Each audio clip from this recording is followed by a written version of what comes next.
Selamat berjumpa kembali Bapak Ibu, Saudari-saudara, umat beriman terkasih dalam Tuhan. Salam sehat, berlimpah berkat.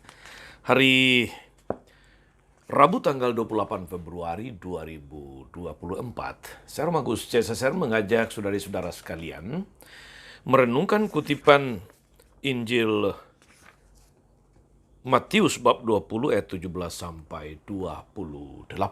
Kita mendengarkan sabda Tuhan dalam nama Bapa dan Putra dan Roh Kudus. Amin.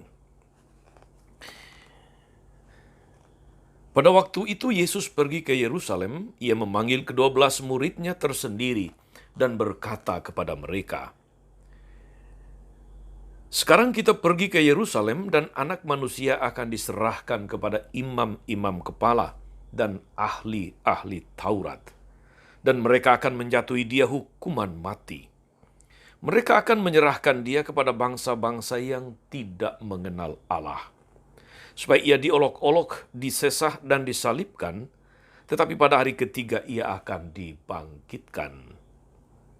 Maka datanglah ibu anak-anak Zebedeus beserta anak-anaknya kepada Yesus, lalu sujud di hadapannya untuk meminta sesuatu kepadanya. Kata Yesus, "Apa yang kau kehendaki?" Jawab ibu itu, "Berilah perintah supaya kedua anakku ini kelak boleh duduk dalam kerajaanmu, yang seorang di sebelah kanannya dan yang seorang lagi di sebelah kirimu." Tapi Yesus menjawab, "Kamu tidak tahu apa yang kamu minta. Dapatkah kamu meminum cawan yang harus kuminum?" Kata mereka kepadanya, "Kami dapat." Yesus berkata kepada mereka, "Cawanku memang akan kamu minum, tapi hal duduk di sebelah kanan atau sebelah kiriku, aku tidak berhak memberikannya. Itu akan diberikan kepada orang-orang bagi siapa Bapakku telah menyediakannya." Mendengar itu, marahlah ke-10 murid yang lain kepada kedua saudara itu. Tapi Yesus memanggil mereka, lalu berkata, "Kamu tahu bahwa pemerintah bangsa-bangsa memerintah rakyatnya dengan tangan besi, dan pembesar-pembesar menjalankan kuasanya dengan keras atas mereka. Tidaklah demikian di antara kamu. Barang siapa ingin menjadi besar di antara kamu, hendaklah dia menjadi pelayanmu. Dan barang siapa ingin menjadi yang terkemuka di antara kamu, hendaklah dia menjadi hambamu. Sama seperti Anak Manusia datang bukan untuk dilayani, melainkan untuk melayani, dan untuk memberikan nyawanya menjadi tebusan bagi banyak orang. Demikianlah sabda Tuhan. Bapak, Ibu, Saudara-saudari, umat beriman terkasih dalam Tuhan kita Yesus Kristus, menjadi nomor satu itu impian banyak orang. Artinya memang banyak orang ingin menjadi yang terkemuka, ingin menjabat, ingin mendapatkan kedudukan setinggi-tingginya. Bahkan sejak kecil saudara-saudari kita ini, sadar atau tidak sadar, memang dipacu untuk berkompetisi, untuk bersaing. Yang lain senantiasa dilihat sebagai saingan dan ancaman bagi prestasi kita. Prinsip yang ditanamkan adalah, selagi masih bisa di depan, mengapa harus mengalah? Selagi masih bisa menjadi yang terdahulu, mengapa harus menjadi yang kemudian? Maka prestasi, pujian, dan nama baik adalah segala-galanya kalau kita ingin mendapatkan kedudukan yang baik. Semua itu harus dikejar, semua itu harus dipertahankan, semua itu harus dicapai mati-matian, bahkan sampai mengorbankan persahabatan, mengorbankan persaudaraan. Saudari-saudara, umat beriman terkasih dalam Tuhan. Dalam Injil hari ini, Yesus menjelaskan tentang misi perutusannya. Dia adalah Tuhan yang ingin melayani, bukan dilayani. Dia sekaligus mengoreksi para muridnya arti penting dari sebuah kekuasaan. Seorang penguasa harus memiliki kemauan dan kemampuan untuk melayani sesama.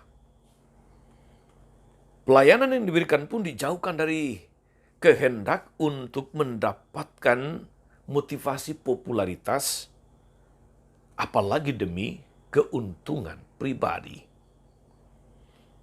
Seringkali saudara-saudari kita mudah tergoda akan keuntungan dari setiap pelayanan yang kita berikan. Kita enggan memberikan bantuan untuk mencari keuntungan dari setiap pelayanan kita. Kita enggan untuk memberikan bantuan karena takut tidak mendapatkan apa-apa. Pesan Injil hari ini, saudara-saudari, menyadarkan kita sebab barang siapa ingin menjadi besar, dia harus menjadi pelayan. Barang siapa ingin menjadi terkemuka, dia harus siap menjadi hamba. Karena itulah saudara-saudari, dalam percakapan dengan ibu dari anak-anak Zebedeus, Yesus mempertanyakan satu pertanyaan yang sebetulnya menantang kita sekalian. Dapatkah kamu meminum cawan yang harus kuminum? Dan mereka menjawab, kami dapat. Cawan itu atau piala itu adalah simbol pengorbanan, simbol penderitaan. Piala menuntut kita untuk menyangkal diri, menuntut kita untuk mengalah, mendahulukan yang lain. Membagikan apa yang sebenarnya menjadi hak kita. Piala itu yang harus kita pegang apabila kita ingin menjadi yang terkemuka. Piala itu yang harus kita pegang apabila kita ingin menjadi yang terdahulu. Saudara-saudari, bila kita ingin menjadi pengikut Yesus yang layak dan pantas, memang kita harus siap memikul piala, simbol penderitaan, simbol pengorbanan. Kalau seorang Kristiani ingin menjadi yang terkemuka, ingin menjadi yang terdahulu, maka dia harus siap memikul salib, siap untuk memikul cawan yang berarti pengorbanan dengan menyangkal diri, dengan siap menjadi hamba bagi yang lain. Bukan menjadi penguasa, tapi menjadi pelayan. Bukan menjadi orang yang punya otoritas, tetapi yang siap mengabdi. Itulah yang diajarkan oleh Yesus hari ini kepada kita, bahwa menjadi nomor satu itu bukan pertama-tama soal kedudukan, tapi soal pelayanan. Bukan pertama-tama soal jabatan, tapi soal pengabdian. Moga-moga saudara-saudari, kita yang dalam banyak segi kehidupan ini seringkali berhadapan dengan persaingan, kompetisi, kadang-kadang orang saling menjatuhkan, saling menjegal, saling menjebak. Kita dengan tulus hati mau menjadi yang terkemuka melalui pelayanan yang tulus. Menjadi yang terdahulu dengan mengabdi sesama. Selamat beraktivitas saudara-saudari, Tuhan memberkati kita semua. Amin. Tuhan Yesus Kristus, Engkau memanggil kami untuk menjadi pelayan, menjadi abdi.